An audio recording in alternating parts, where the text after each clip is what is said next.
आणि त्याच्यानुसार आपण असं म्हणत होतो की नोंदी नाहीत हे गृहीत धरून आमच्यासाठी एक वेगळी कार्यपद्धती विकसित करा.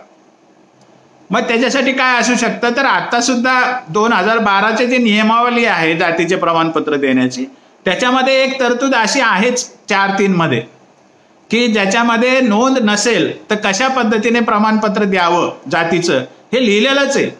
आणि त्याच्यामध्ये त्या अधिकाऱ्याला विशेष अधिकार आहे की जाऊन गावात चौकशी करा की हे मूळचे कुणबी आहेत का, यांचा वाडवडिलांचा व्यवसाय शेतीचा आहे का, हे बलुतेदारी व्यवस्थेमध्ये यजमान म्हणून यांचं स्थान होतं का, आणि यांचे वाडवडील शेतीच्या संबंधित व्यवसाय करतात का, गावाच्या पातळीवर यांना पूर्वी काय म्हटलं जायचं, असं चौकशी करून ते प्रमाणपत्र इश्यू करू शकतात. आणि कुणबी जातीचेच प्रमाणपत्र ते इश्यू करू शकतात, कारण कुणबी ही फंक्शनल कास्ट आहे, कार्यावरून ठरलेली जात आहे.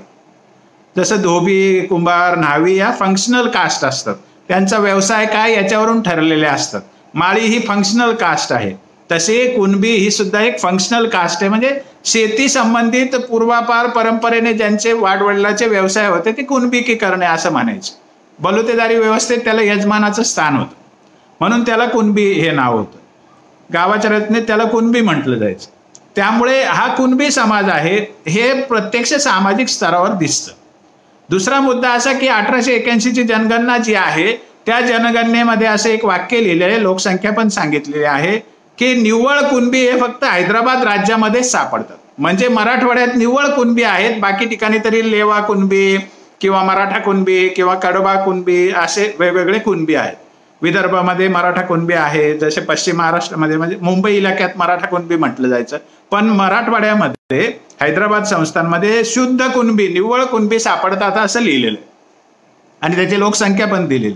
सगळेच्या सगळे कुणबी, मराठा हे नाव सुद्धा नाही 1881 जनगणनेमध्ये जातीचं. 1884 चे गॅजेट त्याच्या आधाराने जिल्हाशाह गॅजेट केले होते, त्याच्यातही सगळीकडे कुणबी म्हणून उल्लेख आढळतो. 1909चं जे हैदराबाद संस्थांचे गॅजेटियर आहे सेंट्रल प्रोव्हिन्सचं, त्याच्यामध्ये सुद्धा इम्पेरियल गॅजेटियर म्हणतात, त्याच्यामध्ये सुद्धा मराठवाड्यातले 5 जिल्हे तेव्हा होते. संभाजीनगरला औरंगाबाद, उस्मानाबाद, बीड, परभणी आणि नांदेड या 5ही जिल्ह्यामध्ये या समाजाचा उल्लेख मराठा कुणबी किंवा कुणबी असाच केलेला आहे. त्याची लोकसंख्या पण दिलेली आहे. आणि